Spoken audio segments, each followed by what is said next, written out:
৩০০ ফিটের যেখানে এই সংবর্ধনা মঞ্চ তৈরি করা হয়েছে তারেক রহমানের জন্য, তার অনেক কাছাকাছি আছেন আমাদের আরেক সহকর্মী শফিকুল হক। আমরা তার কাছ থেকে আসলে খবর জানবো। শফিকুল হক, আপনি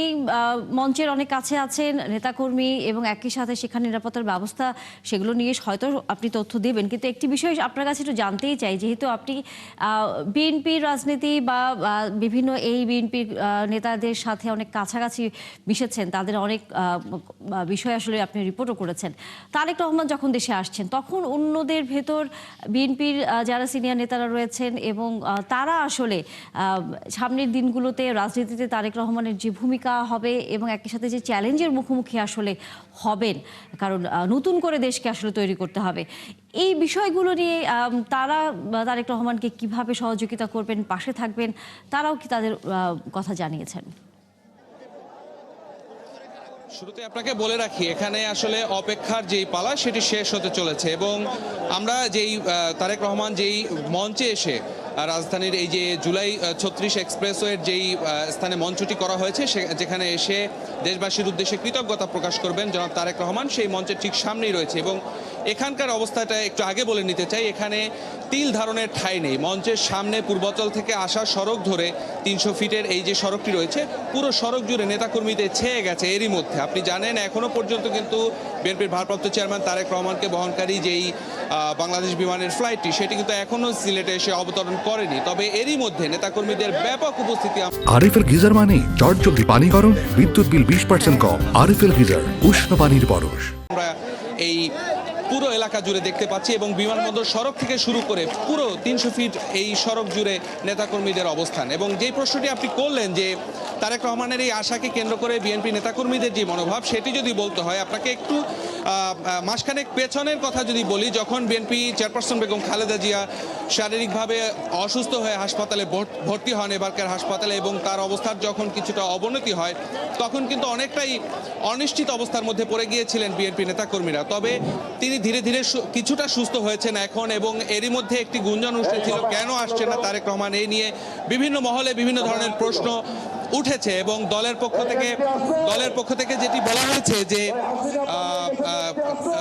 তাকে দেশে ফিরতে বাধা দেওয়ার জন্য যে ষড়যন্ত্রগুলো হচ্ছে, সেই বিষয়গুলোতে কিন্তু তারা বারবারই বলেছিলেন। তবে আজকের এই 25 ডিসেম্বর আপনি জানেন যে তারেক রহমানের এই প্রত্যাবর্তনকে ঘিরে দলটি বলছে যে তার এই প্রত্যাবর্তনটি হবে ঐতিহাসিক এবং অতীতের যে রেকর্ড,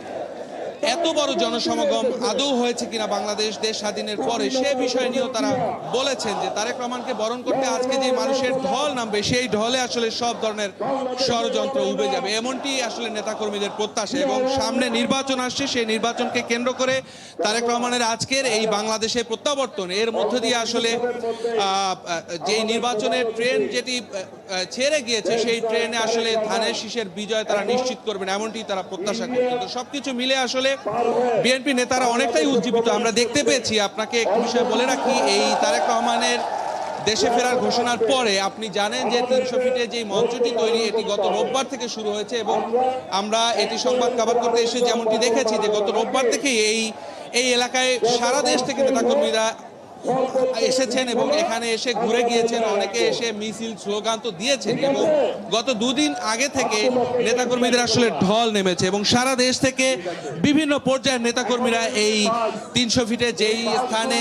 বিএনপির ভারপ্রাপ্ত চেয়ারম্যান তারেক রহমান দেশবাসীর উদ্দেশ্যে তার কৃতজ্ঞতা প্রকাশ করবেন এবং এখানে এসে জাতির উদ্দেশ্যে তিনি বক্তব্য দেওয়ার কথা রয়েছে এবারকার হাসপাতালে যাওয়ার আগে, সেই তার বক্তব্য শোনার জন্য কিন্তু অধীর আগ্রহে নেতাকর্মীরা অপেক্ষা করছেন। একটু যদি আপনাকে তারেক রহমানের দেশে ফেরার বিষয় যদি বলি, আপনি জানেন যে আজ বেলা 9:30টার দিকে সিলেট ওসমানী যেই বিমানবন্দরটি রয়েছে সেখানে তার অবতরণ করার কথা এবং সেখানে কিছু সময় যাত্রা বিরতির পরে তাকে বহনকারী যে বাংলাদেশ বিমানের ফ্লাইটটি, সেটি কিন্তু হযরত শাহজালাল আন্তর্জাতিক বিমানবন্দরে এসে পৌঁছবে এবং সেখানে সিনিয়র নেতৃবৃন্দ, বিএনপি মহাসচিব সহ সিনিয়র নেতৃবৃন্দ তাকে স্বাগত জানানোর কথা রয়েছে এবং সেখান থেকে পূর্বাচলের ৩০০ ফিটে যেই মঞ্চটি করা হচ্ছে, এই মঞ্চে এসে দেশবাসীর উদ্দেশ্যে তারেক রহমান তার বক্তব্য রাখবেন। এবং তার এই বক্তব্য কেন্দ্র করে আমরা এখানে যারা উপস্থিত নেতাকর্মী অনেকে আমরা দেখেছি যে আসলে তারা 2-3 দিন আগে থেকেও এসে এই